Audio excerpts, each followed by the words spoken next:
Students, मेरा नाम है अभिषेक और आज हम बात करने वाले हैं CGDME के MBBS और BDS काउंसलिंग प्रोसेस के हमारे लास्ट वीडियो के बारे में। इस वीडियो में हम डिस्कस करेंगे वो टॉपिक जो काफ़ी कंफ्यूजिंग लगता है बच्चों को, और कहीं ना कहीं अगर आप बहुत कंफ्यूज और गलत डिसीजन ले लेते हैं तो बहुत सी परेशानियों का सामना करना पड़ेगा आपको। तो वो क्या है, वो ये है मॉपअप राउंड। मॉपअप राउंड का जो काउंसलिंग होता है उसमें कौन अप्लाई कर सकता है, कौन नहीं कर सकता है, कौन एलिजिबल है नहीं है, इन चीज़ों के बारे में बहुत से बच्चों को काफ़ी कंफ्यूजन होता है। सबसे पहले तो अगर आप मॉपअप राउंड नहीं समझते हैं कि क्या होता है, तो मॉपअप राउंड का मतलब होता है जब अगर सारे कैटेगरी के सीट्स खाली रह जाते हैं, है ना, सारे कैटेगरी का सीट खाली रह जाने का मतलब आपने फर्स्ट काउंसलिंग कराया, फिर सेकंड काउंसलिंग कराया, फर्स्ट काउंसलिंग हुआ, फिर सेकंड काउंसलिंग हुआ। अब इसमें बहुत सी कैटेगरीज होती हैं, जैसे NRI की एक कैटेगरी है ना। अब ज़रूरी तो नहीं ना कि छत्तीसगढ़ में जितने गवर्नमेंट या प्राइवेट मेडिकल कॉलेजेस हैं वहाँ पे NRI की सारी सीट्स भर जाए। क्यों? क्योंकि बहुत कम चांस होता है कि कोई इंडिया से बाहर से MBBS करके इंडिया आएगा और वो छत्तीसगढ़ के सारे कॉलेजेस की सीट भर जाएगी, तो ये वाली कुछ सीट्स खाली रह जाती है। स्पेशल ST कैटेगरी की कुछ सीट्स होती है, वो कभी कभार खाली रह जाती हैं। ऐसे ही DME की तरफ MCC की तरफ से जो काउंसलिंग होती है उसकी कुछ सीट्स जो ऑल इंडिया कोटे में चली जाती है वो कुछ खाली रहती है। ऐसे करते हुए कभी कभार ऐसा होता है कि गवर्नमेंट मेडिकल कॉलेज में भी सीट खाली रहे और जनरली प्राइवेट में तो खाली रहती है। तो ऐसी अवस्था में सिर्फ पहली और दूसरी काउंसलिंग जो होती है वो गवर्नमेंट करवाती है। जैसे कि हमारे यहाँ CGDME एक बॉडी है छत्तीसगढ़ में, वो मेडिकल में काउंसलिंग करवाती है। अगर कोई सीट खाली रह गई सारे प्रोसेस के बाद तो मॉपअप राउंड होता है, और मॉपअप राउंड को आप सीधा सीधा समझ लीजिए ऑफलाइन काउंसलिंग समझ लेते हैं। मतलब कि जिस कॉलेज में सीट खाली रह गई है दोनों काउंसलिंग के बाद वो अपने वेबसाइट में बताएगा कि हमारे कॉलेज में 2 सीट खाली है, 3 सीट खाली है, 1 सीट खाली है, और इस सीट के लिए हमारे कॉलेज में इस डेट को एक काउंसलिंग प्रोसेस होगा। और वहां पर आपको फिजिकली जाना है, ऑफलाइन होगा, और आपको सारे डॉक्यूमेंट्स, और अगर आप प्राइवेट के लिए जा रहे हैं तो पूरी फीस सब कुछ रेडी रखना है।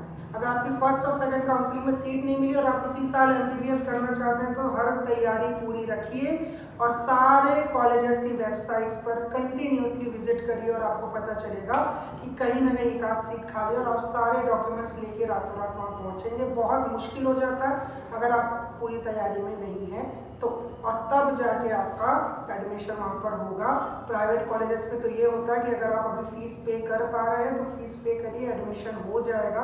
गवर्नमेंट में कहीं ना कहीं थोड़े मार्क्स को भी देखा जाता है और ऐसा कह सकते हैं कि अगर आप पहले जाके अपना रजिस्ट्रेशन करा लें आपको सीट मिल जाएगी। कभी कभी काफ़ी लो रैंक, इवन पिछले 2018 में ये देखा गया था कि जनरल कैटेगरी में 378 या 379 मार्क्स की एक लड़की थी, उसको भी PTGNM में मॉपअप राउंड में एडमिशन मिल गया एक सीट पर। तो वहाँ पर आपके कट ऑफ से ज़्यादा इंपॉर्टेंट हो जाता है कि आप कितने रेडी हैं। तो ऐसा नहीं कि आपको सीट नहीं मिल सकती, मॉपअप राउंड में सीट मिल जाती है। अब इसमें एलिजिबल कौन है? अगर आपने MBBS में कोई एक सीट छोड़ दी है, फर्स्ट काउंसलिंग और सेकंड काउंसलिंग में आपको सीट अलॉट हुआ था और आपने वो सीट छोड़ दी है तो आप एलिजिबल नहीं होंगे। यानी कि फर्स्ट एंड सेकंड राउंड में नो अलॉटमेंट होना चाहिए आपके पास, तब आप MBBS के लिए अप्लाई कर सकते हैं। ठीक है, अगर आप BDS के लिए मॉपअप राउंड में जाना चाहते हैं तो फर्स्ट एंड सेकंड काउंसलिंग में BDS की सीट आपने ना छोड़ी हो तब आप मॉपअप राउंड में जा सकते हैं। अगर आपने फर्स्ट एंड सेकंड राउंड में BDS मिला था आपको, अगर आपको BDS मिला था यानी कि आपको डेंटल के लिए कोर्स मिल रहा था और आपने डेंटल का कोर्स छोड़ दिया, तब आप MBBS के लिए मॉपअप करवा सकते हैं। अगर BDS मिला था तब MBBS के लिए मॉपअप करा सकते हैं, MBBS मिला था तो MBBS के लिए मॉपअप नहीं करा सकते। बीडीएस मिला था, बीडीएस छोड़ दिया तो फिर बाद में लगता है नहीं डेंटिस्ट कर ही लेते हैं, अपने को कोई दिक्कत नहीं है। तो अगर आपने सीट छोड़ दी थी तो बीडीएस मिला था तो बीडीएस जो है आप मॉपअप नहीं करा सकते हैं, यानी कि जो एक बार कोर्स मिल गया था आपको उसके लिए मॉपअप नहीं करा सकते हैं। I hope it is clear to you. इसके अलावा जिनको भी एक भी सीट अलॉट नहीं हुई थी, एक भी काउंसलिंग में कुछ भी नहीं मिला था, वो सबके सब मॉपअप राउंड में आप जा सकते हैं, लेकिन रजिस्ट्रेशन अनिवार्य होता है। आपने अपनी काउंसलिंग के लिए रजिस्ट्रेशन किया था या नहीं, इट इज इम्पोर्टेंट, ठीक है। इट इज इम्पोर्टेंट कि आपने रजिस्ट्रेशन किया था कि नहीं। अगर रजिस्ट्रेशन नहीं है तो फिर आप जाके मॉपअप में नहीं शामिल हो पाएंगे, आप अनएलिजिबल हो जाते हैं। तो आई होप ये बात आपको समझ में आ रही होगी कि आप मॉपअप में जा सकते हैं तो किस केस में जा सकते हैं और क्या क्या वहाँ पर शर्तें होती हैं, ठीक है। इसके बाद हमारे को एक चीज़ और समझना है कि अगर मैंने कोई सीट छोड़ दी, अब क्या हो जाता है ना, मॉपअप हो गया, सब खत्म हो गया, मेरे को एक सीट मिल गई है। अब उस सीट में मैं क्या करूँगा, एक एडमिशन ले लेता हूँ। एडमिशन लेने के बाद मुझे लगता है कि मुझे ये कोर्स नहीं करना है या इस कॉलेज से नहीं करना है, मुझे एक साल और पढ़ाई करनी है, मेरे को एम्स में जाना है या फिर मैंने कोई बीडीएस का कोर्स चूज़ कर लिया, मुझे आगे के कोर्स में जाना है। तो आप अगर अपनी सीट छोड़ते हैं तो आपको फाइन पे करना होता है। अगर आपने अपनी सीट छोड़ी after all process of counselling, तो क्या होगा, मतलब कि फर्स्ट राउंड में आपको सीट मिल गई थी, आपने एडमिशन ले लिया, मान लीजिए राजनांदगांव में जाके मेडिकल कॉलेज में, गवर्नमेंट मेडिकल कॉलेज में आपने एडमिशन ले लिया, और उधर फिर क्या होगा, फर्स्ट राउंड में आपको मिल गया था, सेकेंड राउंड हो जाएगा, मॉपअप राउंड हो जाएगा, जिसमें आप तो ऑफकोर्स शामिल नहीं होंगे। तो जब तीनों राउंड के जो काउंसलिंग होती है वो कंप्लीट हो जाती है, तब क्या होता है, सेशन स्टार्ट होता है। यानी कि सेशन स्टार्ट होने के बाद आपने सीट छोड़ी तो आपको फाइन लगेगा, और जो फाइन होता है वो बॉन्ड अमाउंट होता है।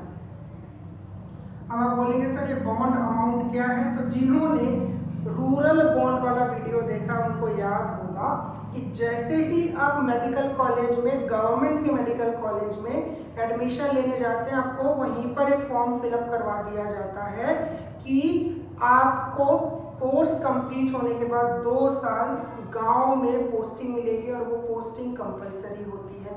उसके लिए बॉन्ड साइन करना होता है। अगर आप 2 साल कंप्लीटली 2 साल अपना सेवा नहीं देते हैं तो आपको फाइन पे करना होता है। उस फाइन के अमाउंट को कहा जाता है बॉन्ड। अगर आप बोले जनरल के लिए तो ये 25 लाख रुपए होता है, 25 लाख रुपए होता है। और अगर आप अदर में है यानी कि रिजर्व में है तो ये 20 लाख रुपए होता है, ठीक है।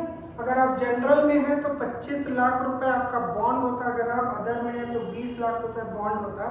कोर्स कंप्लीट करने के बाद अगर आप ये सोचते हैं कि मुझे गांव में जाके अपनी जॉब नहीं करनी है, मैं आगे पढ़ना चाहता हूँ या मैं अपने शहर में रह के अपना क्लिनिक खोलना चाहता हूँ, तो 25 लाख दो गवर्नमेंट को और उसके बाद हो जाएगा।